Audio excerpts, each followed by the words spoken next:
want to go back to your regular seats? Anybody? Or you like where you're sitting now? Okay. So I am really excited this week. Not only do I get to be back for the first time in 3 weeks and see all of you. It's so sad every Thursday not to be here and thinking about all the fun I was missing. And then I get to come back and I get finally to meet someone who I've been so looking forward to having here. Marti Noxon is a writer and showrunner, and she's worked at some of the programs I know we all love best. Mad Men, Private Practice, Grey's Anatomy, Prison Break, Sisters and Brothers. I think the only thing she's missing is Battlestar Galactica. Try. But she may be missing that cult classic, but probably even more impressive is that she was a writer and showrunner for Buffy. And those of you who are Buffy fans know how amazing that is. Besides her creative gifts as a writer, she's also acted, and I hear she has an amazing singing voice. So all in all, she's like an amazingly talented person. And I've asked her to talk, if possible today, a little bit maybe about death and dying, because that was what we were supposed to be focusing on. But I know given the work she's done, she could also talk to us about spirituality, about hero's journey. I mean, she's really like the perfect person to come talk with us today. So Marti's going to discuss her creative vision and how she does her work and why she does it, and show us some clips and then answer some questions for us. And I have a choice of water and diet. You're the devil. Should I go up there now? I guess. Okay. You can sit or stand. All right. I've got a mic on and everything. Hi. Water. I just quit Diet Coke. That's why I say you're the devil. It's like you knew. I'm on. Sit, stand. Hi. I just had that thing of getting here, so I'm like, and I'm also in a cold panic about the election, period. I can barely breathe. So death is a good thing to talk about, maybe. When Diane said that death was something to talk about, I was like, I'm on it. Because in one way or another, death is like the stock and trade of television and film. I mean, I started to think about how death plays into practically every popular TV show. I mean, think about CSI, think about ER, think about, all the franchise shows, practically, except for maybe some of the legal dramas. And then think about genre, where I've spent most of my time working, and really, there's nothing better for a writer or a communicator than, throwing a little death in there. It's really the foundation of almost all, of the most emotional shows and things that I respond to. Growing up, I'd have to say that Poltergeist was one of my first, mind blower movies. Like it changed my thinking and probably then started me on this path of writing ghost stories, just almost exclusively. And I looked into.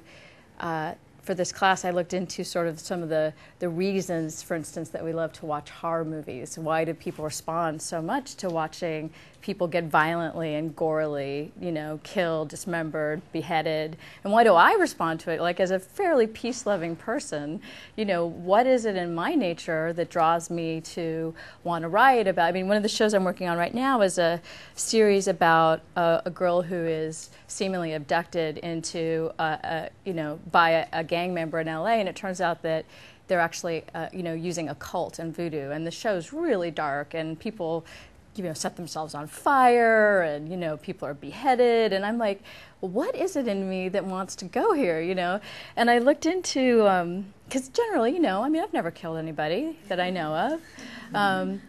Generally, I'm a pretty light spirit, but when I go to my writing, something else happens a lot. And I looked into some of the reasons, like the most common reason cited is catharsis, that there's something about the experience of seeing this thing we fear and, fantasize about and dread, that somehow, you get, and also that catharsis is part of our darker nature. We kind of lust after death, this idea that to die or to kill is kind of a desire, a wish. And certainly that is sort of the Jungian idea of the shadow, that every person has the shadow person, and that in that shadow person lives all this dark stuff, all the crunchy stuff, as I often think of it in myself, or like my pirate self, like the thoughts that I have that I never, what I've learned as a writer is all those thoughts that I feel like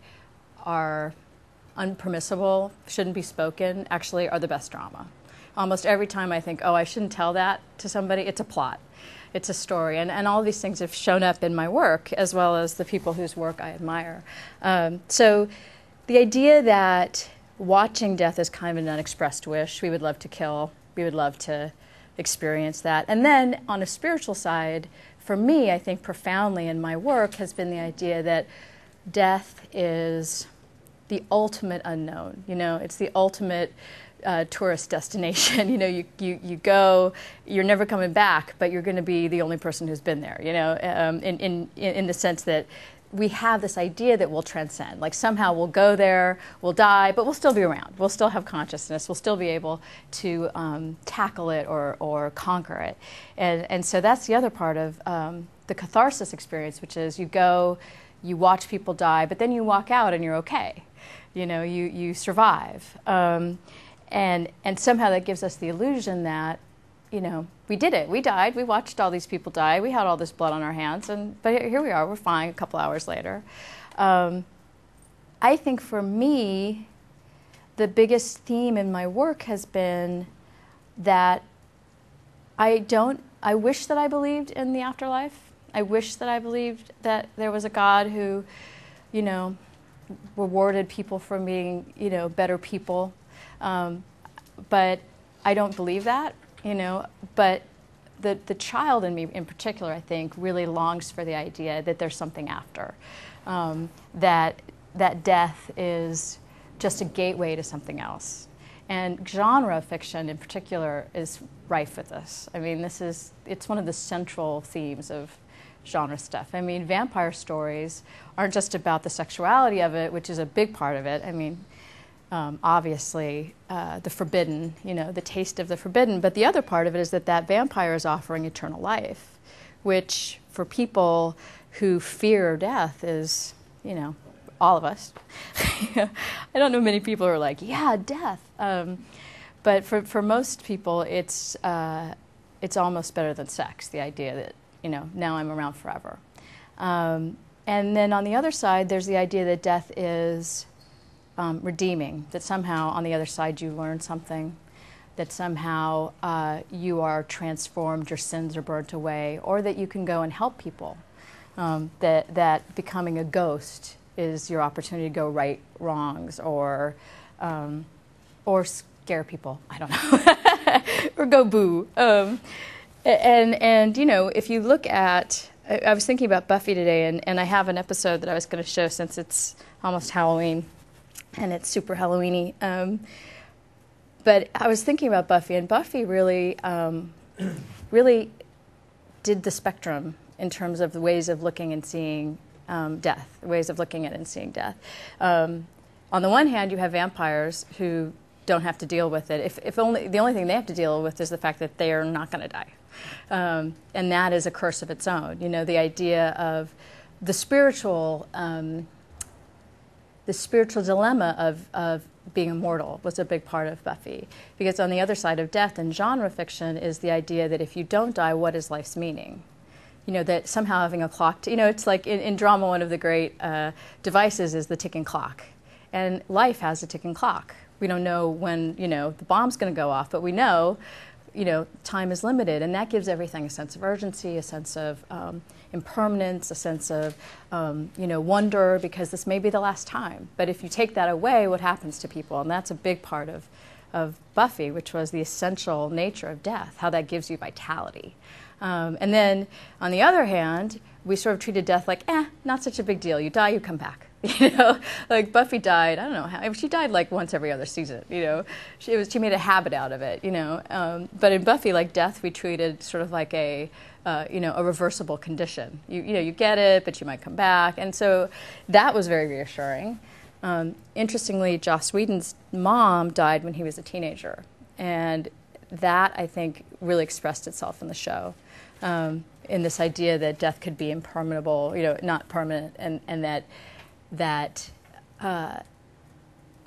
that interestingly though, when he got to I'm not sure which season it was, 4 or 5, he did an episode called The Body, and The Body was death at its most grim. It was people.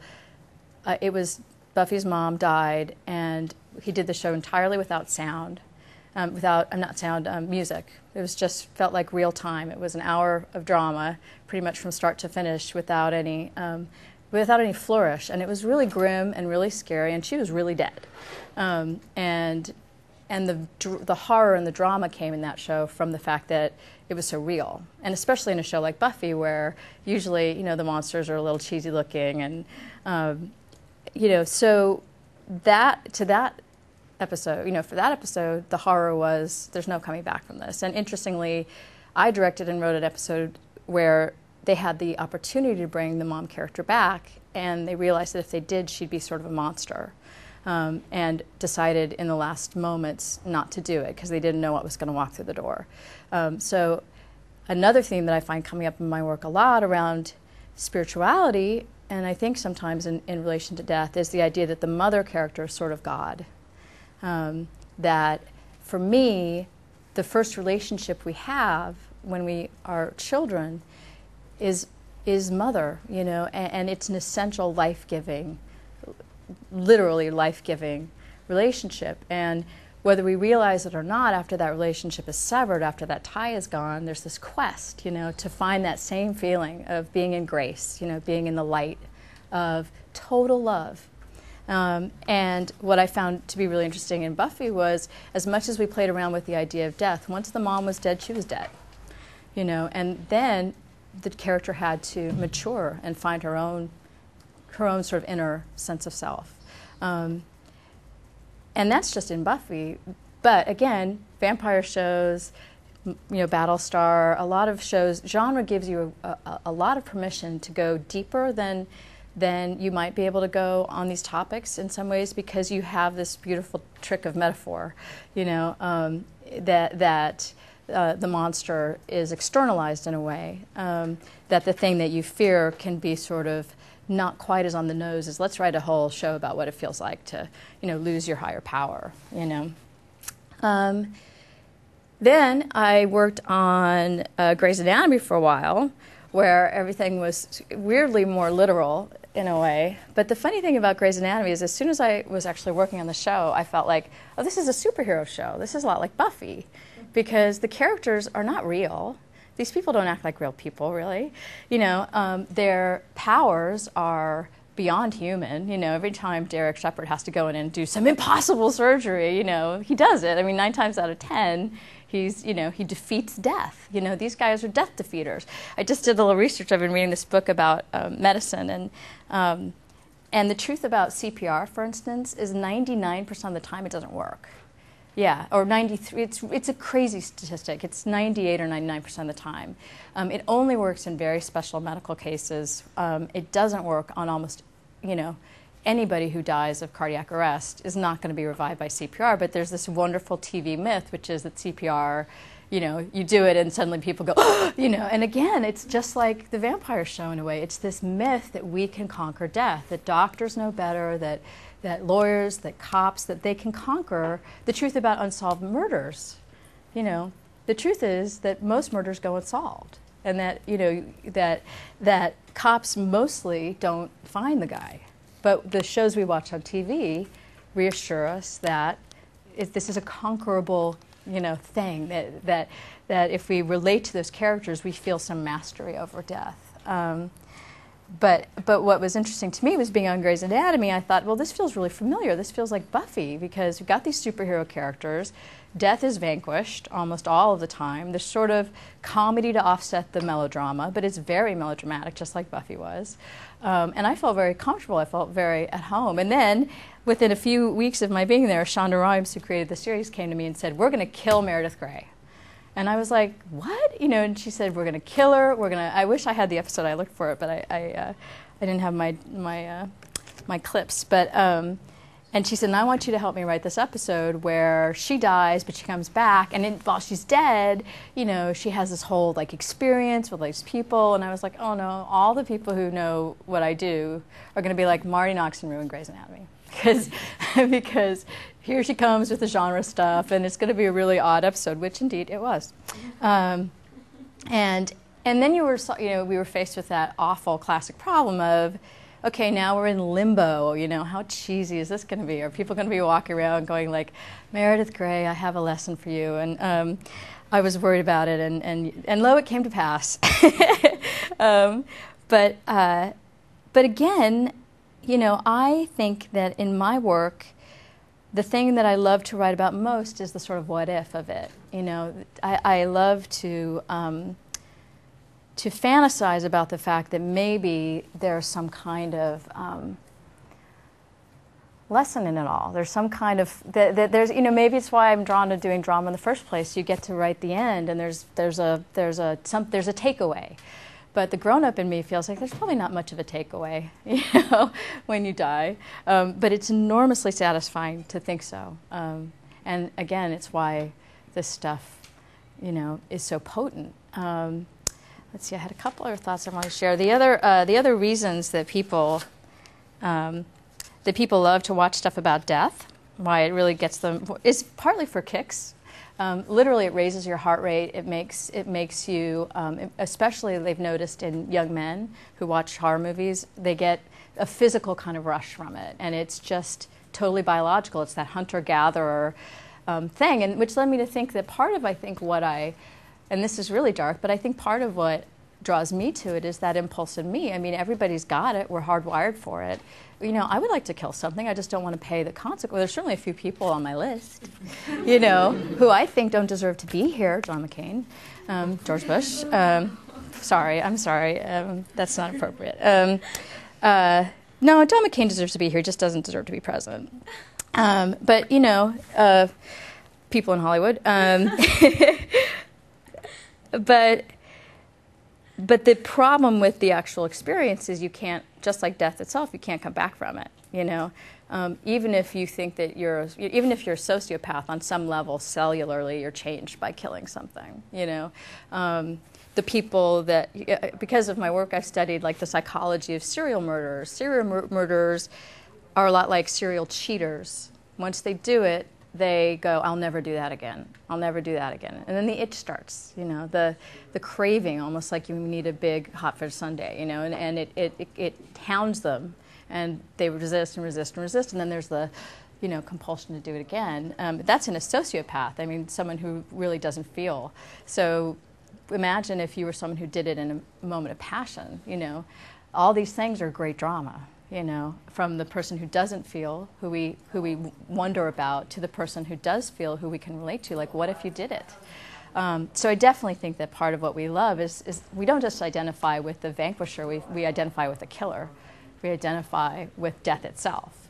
And again, in genre, it's a lot more fun to write that because the consequences feel less real. I've never been drawn to writing, you know, Without a Trace or Cold Case or. Even in the show I'm working on now that has all this really grim stuff, it's still a fantasy, you know, and maybe that's my out. I've never been able to watch movies like Henry, a Serial Killer, or, you know, those movies don't really do it for me. Only ones that have that step of remove. Something else I was thinking of that's really interesting to me is that every Disney movie practically starts with the death of a parent. And even though mostly, because one of the things that I read about was morals and order, the other thing that gets done when death is portrayed in entertainment media is that a lot of times there's a moral order. There's the person who dies kind of deserves it. You know, the person who dies, in the case of men, they're bad. In the case of women, they're sexual. You know, and they get it for that. You know, or they're tacky, or they have bad taste or something.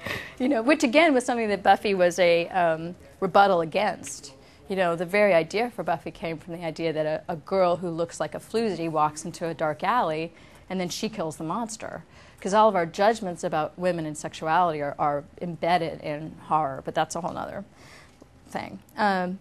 But moral order is a big part of death because, you know, if someone who dies in a horror movie is someone who's a jerk, then life is as it should be in a way. And if you're the good guy and you don't die, again, that's sort of a reassuring idea. Like there's some kind of higher power that metes out justice. And a huge unconscious wish, I think, of everybody is that were true. You know, that the good guys get it and the bad guys don't, or the other way around. The other thing I want to say, and then I will show you some Buffy the Vampire Slayer. I can watch about.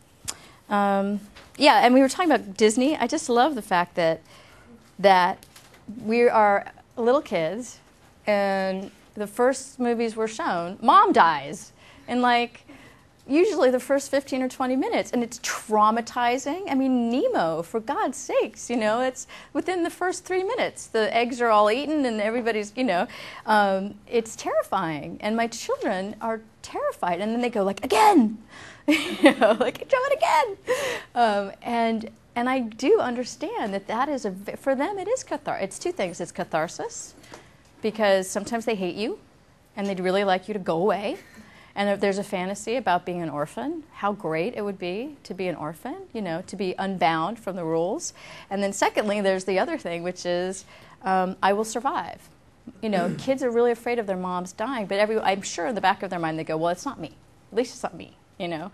And the Disney movies say it's not you, you know, and you will have some, you know, journey, and by the end of it, you'll be a whole person, and, you know. But I definitely think there's something in it that kids, they need to see death transcended or survived. You know, it's plus it's just good drama. And then, what was I going to say? Oh, the other thing, just on this, as I told you, I love death. I could talk about it all day. But the other thing, you know, in terms of the work I've done, you know, death in Mad Men, for instance, is really, it's like a specter that hangs over everything. Because as much as it's not literal, very few characters have died. But last season, John Slattery, who plays, you know, Don Draper's boss, you know, he had a heart attack, and that momentarily kind of snapped him back into being a semi-decent human being for like 2 minutes. But more importantly, I mean, you see these guys walking around. I think there's two levels on which death is just sort of ever present. For one thing, the characters in the show are dead in present time. Like in 2008, these guys aren't around anymore, you know? And so you're watching back in time. You're watching a way of life which has passed. And it's represented in all these different ways. They're always walking around smoking. They're always drinking. These guys didn't survive this. It's sort of like watching a war movie where you know nobody made it. And also, like, what's interesting for me in watching Mad Men is that, and the reason that I really pursued it as a job and again understood it, I think, was because there's this sense of looming disaster, you know, and in it, in a way, the women are the heroes because we know what's coming, which is the women's movement, and the women are about to get smart. You know, on some level, you can feel them straining against the oppression, but the men are doomed. You know, the men are doomed. They're the ones who are just eating and drinking and sleeping and smoking themselves, and not having feelings. You know, not having a life. And there's something about that again feels almost like a genre setting to me. You know, it feels like watching, you know, an episode of you know, Battlestar where you know the ship's going to get fired on. So that's one way that death is just ever present and spiritually ever present. You know, because these people, they examine their spiritual lives, not at all, except for Peggy, who's the only sort of human. She's the only person I feel like who's at least semi-self-aware. You know, she struggles a little bit for self-awareness. Everybody else is very locked in their behaviors. But the other way that you know, I feel like you know, death is definitely there is just the thematically. Oh God, I lost my train of thought. I was trying to bluff. I was trying to fake it. I was going to come back around and be really smart, but I lost it. So. To me, spiritually, I don't feel like almost any story is worth telling without the component of the inner life. I'm not particularly interested in stories that don't, and I'll be candid, which is one of the reasons why I left private practice, because I couldn't connect to those characters because their inner lives were so, they weren't superheroes. They weren't, they were too old to be acting like children for that to be credible. They weren't asking the big questions, which I think people in their 40s do. And let's face it, those characters are in their 40s, but we pretend like they're not. And for me, as you age, particularly, the spiritual questions become more overt, not less. Hopefully, if you're awake, you either die or you stay awake. And if you stay awake, you start having to contemplate death, legacy,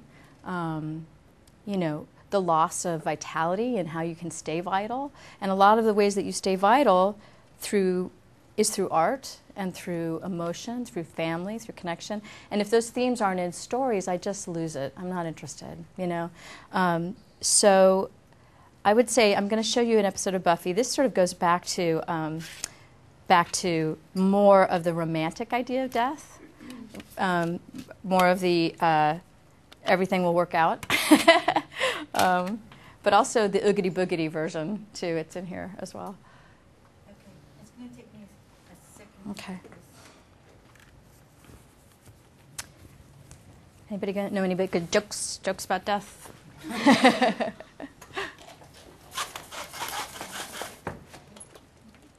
you go. It's called You Had No Money. It was really fun though. Yeah, it's a So when you come in, maybe you have just a quick wrap up. I know that you guys are due for your break, or you're done. Okay. What's interesting is in terms of like religious overtones, forgiveness is a big deal in that episode. The spiritual kind of forgiveness where you don't deserve it. That it also is interesting that I think for young people, death is really seductive. There's a point in adolescence when death is very appealing, because your hormones are driving you crazy. And, a lot of Buffy was about this kind of the tear between the light and the dark, So you could see a lot of that in there. But also just the fun of, ghosts. Ghosts are fun. And the hope, again, that we can fix stuff once we're dead. So does anybody have any questions about any of this stuff? I'm not sure. I feel like I just sort of spewed it all out, all the stuff that I think about. Yeah. What about the consequences, something like that? I mean, this was targeted to middle schoolers or whatever. Right. I mean, have you read about this in our American Myth, and just the whole, what was it that called? Werther effect. Right. With the whole, kids not understand. Well, I don't know, obviously not vibe what they're like high school kids and middle school kids. Right. But what about just that consequences, knowing that your audience is, a young audience is watching this. So as a writer, we talked about that, and actually on this episode there was a PSA afterwards that was kind of like, "Hey kids, don't kill yourself." Hey kids, in case you were thinking this looked good. This show has a morbid quality to it that most genre stuff does. So the kids who were drawn to the show in general were probably, a little dark to begin with. So it definitely was something we think about, but clearly the show was against killing yourself. But in definitely it's something, responsibility in terms of the stuff you write. I feel like it was something I was addressing earlier, which is I feel like, and maybe this is wrong, but I feel like in genre you have more leeway because you can write about this stuff, but the consequences aren't real. And I feel like you have a responsibility. One of the things that really peeves me about non-genre stuff is that they never show the consequences of death in that either. You see people get shot incidentally, in all kinds of movies, and it never has any effect on people. So I feel like at least we didn't trivialize it. You can see all the characters dealing with, like Giles is dealing with the death of Jenny Calendar, who was his girlfriend, and we didn't trivialize that death is and, that it has lasting effects, that people suffer, that the guy who killed himself didn't really want to be dead. He was just acting out, all that kind of stuff. Whereas other shows, I think, they show people sort of dropping like flies without consequence. So but I think it's valid. It's just there's a point in which you kind of have to assume that some responsibility on the part of viewers. Yeah. But I hope nobody watched that. Anybody else? Cool. Well, thank you so much, and thanks for inviting me. It was really fun. It was strange to watch an episode. I haven't watched one in a long time. Thank you so much for coming. You're welcome.